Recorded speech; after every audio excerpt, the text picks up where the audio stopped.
¿Te gustaría aprender una partitura y que nunca se te olvide de la mente y que siempre pueda estar toda la información allí, de tal forma que en los siguientes meses o en los siguientes años, cuando tengas que retomar la partitura, toda la información vuelva a tu mente a la primera? Bueno, en esta ocasión quiero responder a la pregunta de Pedro Romero Acosta, el cual me preguntó acerca de técnicas de análisis de partituras. Bueno, yo no quiero responder directamente a lo que tiene que ver con técnicas de análisis, pero quiero ir un paso antes. ¿Por qué? Porque a mí me parece mucho más importante el hecho de conocer todo lo que viene antes de centrarnos directamente, digamos, a la práctica. Es muy importante primero preparar la mente antes de hacerlo de verdad directamente en una partitura. Entonces, lo que hoy te quiero hablar es acerca de la curva de aprendizaje. ¿Qué pasa?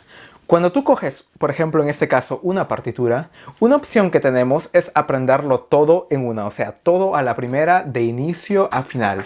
Lo que pasa es que cuando tú analizas la curva de aprendizaje de cualquier cosa, por ejemplo, en mi caso, yo que estoy haciendo vídeos en este caso, la curva de aprendizaje es muy larga. ¿A qué se refiere con ello? Cuando comienzas a hacer un vídeo, por ejemplo, la primera vez que haces el primer vídeo es un desastre, no puedes hacer absolutamente nada. Conforme va pasando el tiempo, la curva de aprendizaje, digamos, va creciendo. Mientras que en la parte de abajo, digamos, tenemos el tiempo, en la parte de arriba, o sea, en la parte vertical, tenemos, digamos, la curva que va subiendo. Entonces, ¿a qué me refiero? Conforme va pasando el tiempo, tu curva de aprendizaje va subiendo. Entonces, podemos aplicar exactamente lo mismo en partituras. Lo que la gran mayoría hace es coger una partitura, simplemente, por ejemplo, hablemos de la primera sinfonía de Beethoven. Cogen la primera sinfonía de Beethoven y se van de inicio a final, sin pausa, digamos, entre cada movimiento o entre cada parte principal, y luego, digamos, comienzan a analizarlo todo como es. Y siempre están, digamos, regresando al inicio, yo que sé, digamos, las distintas técnicas que cada persona tiene. Pero el día de hoy te quiero hablar acerca de esto, de la curva de aprendizaje. ¿Qué pasa? Es mucho más importante y mucho más interesante para tu mente al inicio, cuando estás intentando aprender una partitura, el hecho de no aprender la partitura directamente en el orden como está escrito.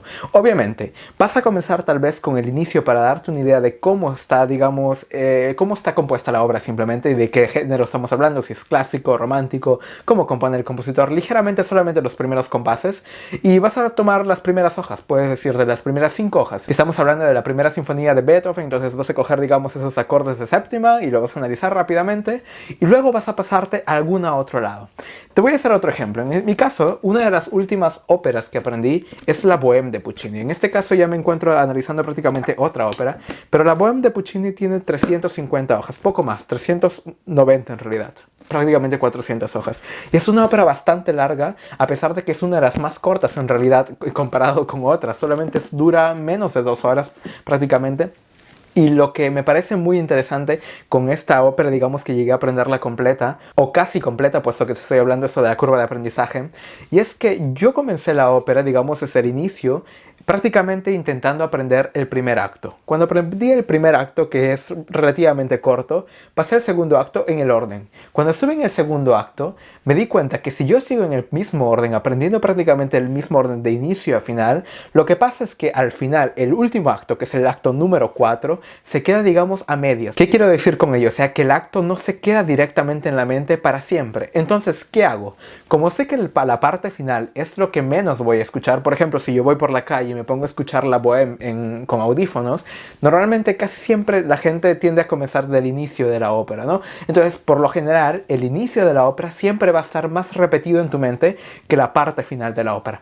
Entonces, ¿a qué vamos? Tu curva de aprendizaje la vas a alargar lo más posible. Y aunque yo sé que a ti te gustaría aprender, digamos, una sinfonía o una ópera o una obertura lo más rápido posible, lo importante es que al inicio, cuando estamos, digamos, aprendiendo recién a analizar óperas, a analizar sinfonías, partituras en general, es que alarguemos esta curva de aprendizaje lo más largo posible. Incluso algo que yo te recomendaría es que no analices una obra a la vez, o sea, que estés analizando, por ejemplo, la primera sinfonía de Beethoven y a la misma vez, a la par, estés analizando cualquier otra sinfonía, cualquier otra obertura. Un día esta, un día la otra. Alarga tu curva de aprendizaje lo más largo posible, de tal forma que cuando estemos, digamos, al final de la ópera, podemos regresar otra vez al inicio y la información del final siempre esté fresca en tu mente. Entonces, cuando hayamos concluido la ópera, va a haber partes sí o sí que nos van a parecer más difíciles. Y eso es lo que te decía en un punto. Yo he estudiado la Bohème casi completa, porque existe una parte en el tercer acto que desde mi punto de vista es bastante difícil de entender y aún no lo puedo dirigir, para ser sincero. O sea, es técnicamente bastante difícil, y entonces lo que pasa es que lo que yo he hecho es simplemente alargar esa curva de aprendizaje. En este momento yo no tengo que dirigir la Bohème mañana o en un año, entonces lo que hago es simplemente dejarlo para un tiempo después, y de todas maneras de vez en cuando le escucho por allí un audio de alguna orquesta, no importa cuál en realidad, solamente con la idea de refrescar esa información, pero sin necesidad de tener las partituras cerca, ¿no? La idea es que comiencen a llegar las notas al cerebro poco a poco y tu cerebro comience a procesarlas lentamente, pero obviamente sin ya no escuchar el inicio, porque el inicio está bien grabado dentro de mi mente. Lo que me falta, digamos, son las partes que conectan entre ellos. No sé si conoces bien la Bohème, pero la Bohème, a diferencia de, por ejemplo, la flauta mágica, está hecho todo de corrido. O sea, entre el primer acto no existe una pausa, el segundo acto no existe una pausa, el tercer acto, así sucesivamente.